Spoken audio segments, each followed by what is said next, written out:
Hello everyone.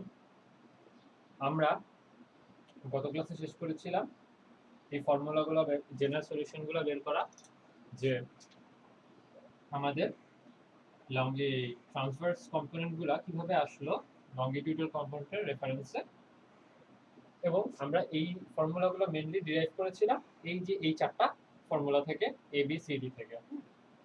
এর সাথে আমি আরেকটা জিনিস দেখেছিলাম যে আমাদের যে যেটা বা ইলেকট্রিক কম্পোনেন্ট, ইলেকট্রিক ওয়েভ যেটা, সেটা হচ্ছে আমরা লিখতে পারি E naught E to the power minus J beta Z, যেহেতু এটা জেড ডিরেকশনে প্রপাগেট করছে। অ্যান্ড আরেকটা দেখেছিলাম যে আমাদের cut off wave number KC square equals to wave number minus beta square. ঠিক আছে, আজকে আমরা যেগুলো দেখার কথা ছিল, যে আমরা যেগুলো দেখবো আজকে, সেটা হচ্ছে মোড। তো একটা ওয়েভ গাইডে আমাদের, ওয়েভ গাইড বলার আগে আমি বলি মোড কতগুলো আছে আমাদের। TEM mode, TE mode and TM mode. তো টিই এম মোডটা কি? এটা হচ্ছে transverse electromagnetic, transverse electric, transverse magnetic. Transverse ইলেকট্রোম্যাগনেটিকে কি আমার both electric and magnetic wave দুটাই হচ্ছে ট্রান্সভার্স। তাহলে এই ক্ষেত্রে আমার কি Ez is equals to Hz is equals to 0, both are 0। Transverse ইলেকট্রিকের জন্য আমাদের ইলেকট্রিক কম্পোনেন্ট যেটা জেড অ্যাক্সিসে, সেটা 0, অ্যান্ড এটার জন্য আমাদের ম্যাগনেটিক কম্পোনেন্ট যেটা ইজ ইকুয়ালস টু 0। তো আজকে আমরা দেখবো ওয়েভগাইডে কেন টিইএম মোডটা পসিবল না। তো আমরা যদি এই ইজেড গুলা এইচজেড এই সলিউশনে বসাই, দেখতে হবে আমাদের H Ex equals to 0, similarly Ey H X H Y সবগুলো আমাদের 0 চলে আসছে। তাহলে আমাদের TE mode actually not possible in waveguide, but আমাদের TE mode and TM mode possible.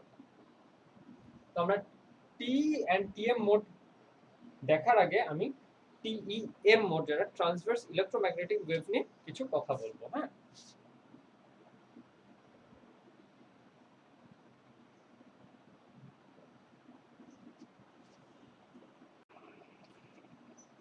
যেহেতু আমি টিইএম মোডে আমার ইকুয়েশন 1 2 3 4 ইউজ করতে পারছি না, আমি ইকুয়েশন এবিসিডি এগুলো ইউজ করব। এখন আমি যদি equation A and equation D এই দুইটা থেকে দেখি, তাহলে আমি ইকুয়েশন এ নিয়ে একটা কাজ করি। যে কাজটা করা যায় সেটা হচ্ছে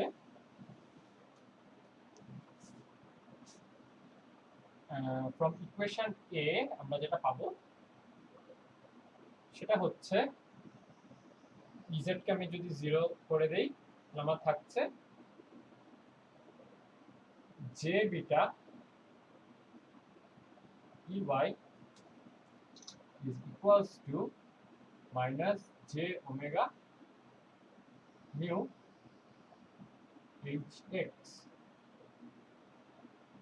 সো আমাদের এখান থেকে আমি ey কি পাচ্ছি, ey is equals to minus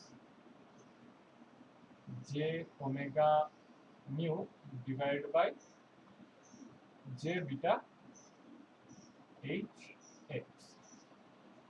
ওকে, তাহলে এখান থেকে আমাদের j বাদ চলে যায়। এবার আমি ইকুয়েশন ডি থেকে যেটা পাচ্ছি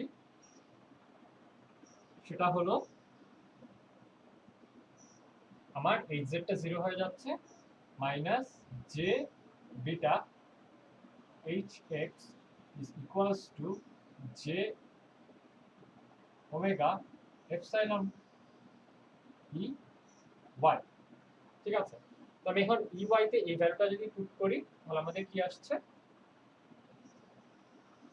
minus omega mu by beta H X. Okay, তাহলে এটা যদি আসে, তাহলে আমি বোথ সাইড থেকে আমার মাইনাস এলিমিনেট করে দিতে পারি, অ্যান্ড বোথ সাইড থেকে আমাদের জেও এলিমিনেট করে দিতে পারি। তাহলে এটা আমার চলে আসছে। আমি যদি বিটাটা এই পাশে মাল্টিপ্লাই করে দেই, then it becomes beta square hx is nothing but omega square epsilon mu.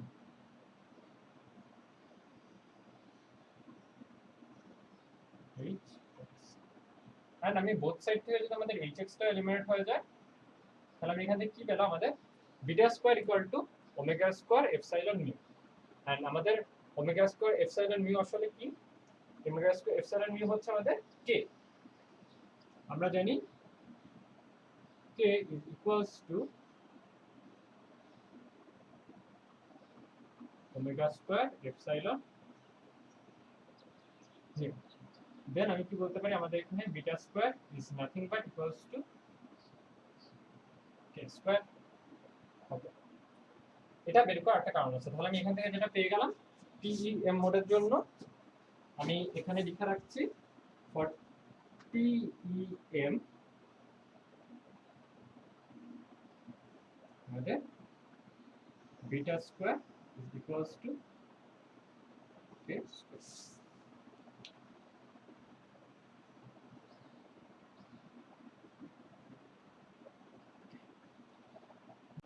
আমরা হেলমহল্টজ ইকুয়েশন থেকে পাই del square ex plus k square ex is equals to 0। এখন এটা ex না হয় আমাদের ey hx hx hy hy ও হতে পারে। আমি hx এর ex এরটা দেখাই দিচ্ছি। তো আমি del স্কয়ার কে আমি ভেঙে কি লিখতে পারি, del square del x square plus del square del y square plus del square del z square plus k square. আমি ফুলটা থেকে e of x যদি আমি কমন নিয়ে নেই, it's equals to 0। ওকে, এখন আমি যে জিনিসটা দেখব যে আমার এই পার্টটুকু অ্যাকচুয়ালি কি। দেখি আমি del square by del z square e of x, আমি জাস্ট এটা ডিফারেন্সিয়েশন করছি। তো আমি e of x সম্পর্কে কি জানি, e of x কে আমি এখান থেকে লিখতে পারি, এটাকে লিখতে পারি মানে e not e to the power minus j beta z। যেহেতু আমি z এর রেসপেক্টে ডিফারেন্সিয়েশন করছি, তো ফার্স্ট ডিফারেন্সিয়েশনের পরে আমার যে আনসারটা আসবে সেটা হচ্ছে minus j beta e not e to the power j beta z। And second ডিফারেন্সিয়েশনের পর আমার যেটা চলে আসছে সেটা হচ্ছে মাইনাস j বিটা, আবার এখান থেকে আসবে minus j beta then e not e to the power minus j beta z। তো আমাদের e not e to the power minus j beta z equals to আমরা কি লিখতে পারি, এটা হয়ে যায় আমাদের e x। এন্ড এখান থেকে আমার যেটা আসে মাইনাসে মাইনাসে plus j square beta square.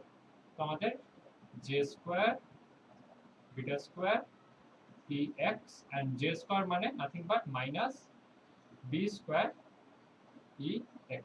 তাহলে আমি কি দেখলাম, আমি যদি এই পার্টটুকু নিয়ে কাজ করি, এই পার্টটুকু নাথিং বাট আমার minus beta square e to the power x e to the power x আবার কমন নিয়ে নিলে আমার এটা কি হয়ে যাচ্ছে,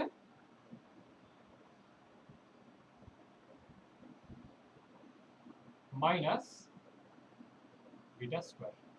তো হয়তো আমরা এখন বুঝতে পারছি যে আমি কেন এই কাজটা করেছিলাম। ইএম মোডের জন্য আমি কেন দেখালাম যে বিটা স্কয়ার আর মানে কে স্কয়ার ইকুয়াল।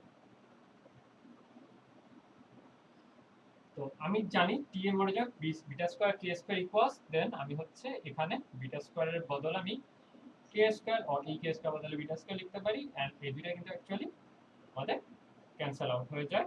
তো আমাদের যেটা থাকছে del square by del x square plus del square by del y square into ex equals to 0. Similarly,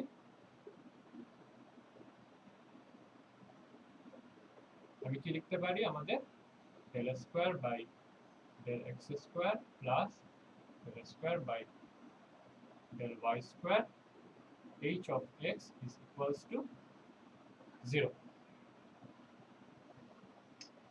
ঠিক আছে, এই দুটো হচ্ছে আমাদের TEM মোডের জন্য আসলো।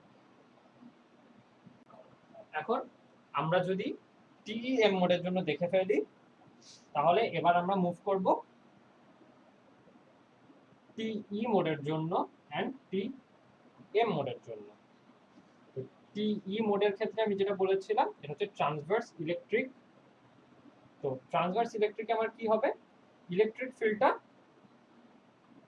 will be 0 and এখানে আমরা হেলমনটস ইকুয়েশনটা আমরা পরে ইউজ করব। হেলমনটস ইকুয়েশন ইউজ করার আগে আমার কি দেখছি, এখানে যেহেতু আমাদের ইলেকট্রিক ফিল্ডটা 0 হয়ে যাচ্ছে, আমার টি মোডের জন্য নতুন যে ইকুয়েশনগুলো আসছে সেগুলো হচ্ছে এমন,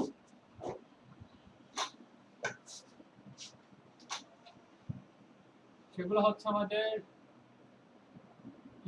Ex is equals to minus j by kc square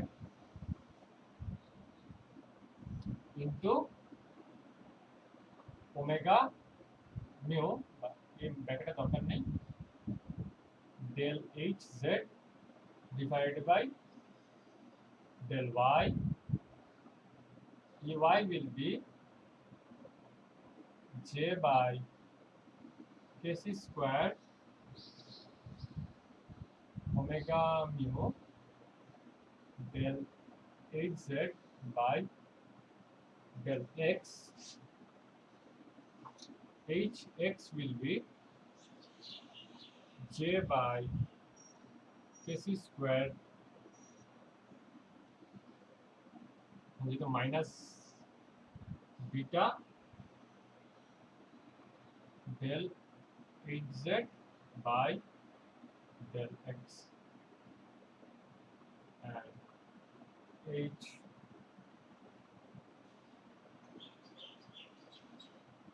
y will be is equals to minus j by kc square beta del hz by del y। তো এই মাইনাসটা আমি কি করতে পারি, সামনে নিয়ে আসতে পারি, তো দেখতে এমন হয়ে যায় ইকুয়েশনগুলো। ঠিক আছে, ইকুয়েশনগুলো যদি এরকম হয়ে যায় তাহলে আমাদের এখন কি সলভ করা লাগবে, তাহলে হচ্ছে আমি এখানে x এর ভ্যালুটা ইনপুট দিলে আমি ex ey ex and ez পেয়ে যাব, সরি ex ey hx এবং hy পেয়ে যাব। তাহলে আমাদের এখন আমাদের হেলমনটসের ইকুয়েশনটা আসবে। হেলমনটস ইকুয়েশনটা আবার আগের মতনই, আমি এবার ভেঙে একবারই লিখছি, del square by del x square plus del square by del y square plus del square by del z square plus k square into আমার তখন হবে hz is equals to 0। এখন আমার সেম আগে যে আমি দেখেছিলাম যে আমার এটা সমান কি চলে আসছিল, এটা সমান চলে আসছে আমাদের মাইনাস বিটা, দেন আমি এখানে is equals to minus beta যদি লিখে দিই, তাহলে আমরা এখান থেকে যদি দেখি আমাদের k square minus beta actually কি আমাদের kc স্কয়ার, দেন আমি এখানটায় আমাদের কিছু হবে না, জাস্ট এটা প্লাস kc স্কয়ার, এটা হচ্ছে আমাদের hz which is equals to 0। এটা হয়ে গেল আমাদের টিই মোডের জন্য। এখান থেকে আমি হচ্ছে আমাদের hz টা ভ্যালুটা বের করে hz এর ভ্যালুটা যখন ex ey hx hy তে ইনপুট দিব, তখনই আমাদের হচ্ছে আমি টিই মোডের জন্য এই জেনারেল সলিউশনগুলো পেয়ে যাব। এখন টিই মোড যদি হয়ে যায় আমাদের, দেন আমাদের নেক্সট স্টেপ কি, টিএম মোড। আমি টিএম মোড লিখি, টিএম মোডের জন্য আমার কি হবে, এটা ট্রান্সভার্স ম্যাগনেটিক, সো আমার ম্যাগনেটিক ফিল্ড কম্পোনেন্ট যেটা লঙ্গিটিউডিনাল সেটা হচ্ছে আমার 0 হয়ে যাবে। তাহলে কি হচ্ছে আমাদের এইখান থেকে আমার এই পার্টটুকু 0 হয়ে যাচ্ছে, আমার থাকছে এই পার্টটুকু। ঠিক আছে, তো এই পার্টটা খুবই ইজি। তাহলে আমি যদি দেখি তাহলে হচ্ছে কি হবে, এখানে বিটা ই এক্স যেটা এটা থেকে যাচ্ছে, তাহলে ওমেগা মিউটা থাকছে না, এখানে থেকে যাচ্ছে আমার কি beta del E z divide by del x. Similarly এখানেও থাকছে মাইনাস বিটা, মাইনাসটা আমি সামনে লিখে দিলাম, minus beta del E z divide by del y, and আমার এখানে থাকছে omega E. Okay, omega epsilon, omega এপসাইলনের সাথে হচ্ছে আমার E z divide by E y. Similarly এখানে একটা এখানে মাইনাসটা থাকছে না, আর এখানে হয়ে যাচ্ছে ওমেগা ই, সিমিলারলি এখানে ই জেড, আর এখানে ডি ওয়াই হবে, ডেল ওয়াই হবে না, ডেল এক্স হয়ে যাবে। এন্ড এখানে আমার সলিউশনে কি করা লাগবে, আমার ই জেড এর ভ্যালুটা লাগবে। এখানে আমার হেলমহলটজ ইকুয়েশনে 8z হবে না, এখানে হবে আমাদের ই জেড। ইকুয়েশনগুলো যদি আমি খুব ভালো করে লক্ষ্য করি, আমার ইকুয়েশনগুলো কিন্তু খুব কঠিন না, একদম খুবই কাছাকাছি কাছাকাছি জিনিস দিয়ে আমাদের ইকুয়েশনগুলো করা। তো আমি জাস্ট একটা ট্রিক শিখাই দিচ্ছি। আমরা যদি আগের ভিডিওটি একটু পজ করে একটু ব্যাকে যাই, ব্যাকে গেলে দেখবো যে আমার টি ই এর জন্য যখন আমি ইএক্স করেছিলাম তখন আমার কিন্তু এই পাশে সবগুলা এইচ জেড। ওকে, তাহলে ইএক্স এর সাথে যখন আমার এইচ জেড, তখন আমার নিচে আসছে হচ্ছে D Y D X opposite. আমি যখন ইলেকট্রিক ফিল্ডের সাথে এখানে ইলেকট্রিক ফিল্ডের ট্রান্সভার্সটা, তখন আমার কি সিমিলার, এক্স এর জন্য এক্স, ওয়াই এর জন্য ওয়াই। আবার ম্যাগনেটিক ফিল্ডের জন্য অপোজিট, ম্যাগনেটিক ফিল্ডের জন্য অপোজিট। এন্ড আমি ব্যাকে যে আমি যদি টিটা দেখি, টিটা দেখবো ইলেকট্রিক ফিল্ডের জন্য এখানে ম্যাগনেটিক, তখন অপোজিট, ইলেকট্রিক ফিল্ডের যখন ম্যাগনেটিক ফিল্ড তখন অপোজিট, ম্যাগনেটিক ফিল্ডের যখন ম্যাগনেট তখন সিমিলার, এক্স এক্স, এখানে ওয়াই ওয়াই। এটা কিভাবে আসছে আমরা এখন জানলাম, কিন্তু বেসিক এই ইকুয়েশন থেকে সলভ করে। আমি জাস্ট যেটা বললাম যে আমি পরীক্ষার সময় আমি কিভাবে মনে রাখবো, জাস্ট মনে রাখার একটা সহজ টিপস। তো আজকে আমরা যেটা কথা ছিল, আমাদের টিই এম মোড দেখলাম, কেন টিই এম মোড পসিবল না আমাদের ওয়েবগাইডের জন্য, এবং দেখলাম টিই মোড এবং টি এম মোডের জন্য জেনারেল সলিউশন। আজকে তাহলে আমরা একটু কি দেখবো, নেক্সটে আমরা এই ইজেড এর ভ্যালুটা বের করে কিভাবে ইজেড এর ভ্যালুটা Ex Ey H X H Y তে এবং টি এর জন্য সিমিলারলি এইচ জেড এর ভ্যালুটা আমরা পুট করে ফাইনাল ইকুয়েশনটা পাবো। তাহলে আজকে অলরেডি অনেকক্ষণ হয়ে গেছে ভিডিওটা, আমি আজকে এখানে শেষ করে দিচ্ছি। তো থ্যাংক ইউ এভরিওয়ান। হোপ, আশা করছি আমি এটা যতটুকু পারি ইন্টারেস্টিং করতে পেরেছি এবং সিম্পল করতে পেরেছি। তারপর যদি কারো কোনো সমস্যা থাকে কমেন্ট করে জানাও, অথবা আমাকে মেইল করতে পারো, যে আমি চেষ্টা করব যেটা আর একটু শর্টে বা আরো কোনো জায়গা যদি তোমাদের কঠিন লেগে থাকে, মনে হয় যেটা আরো সিম্পল করা যেত, অথবা তোমাদের কারোর যদি এরকম কোনো আইডিয়া থাকে তোমাদের নিজের টেকনিক, তো সেটা আমার সাথে শেয়ার করতে পারো। হোপফুলি আমিও তোমাদের কাছ থেকে কিছু শিখতে পারবো। Thank you everyone.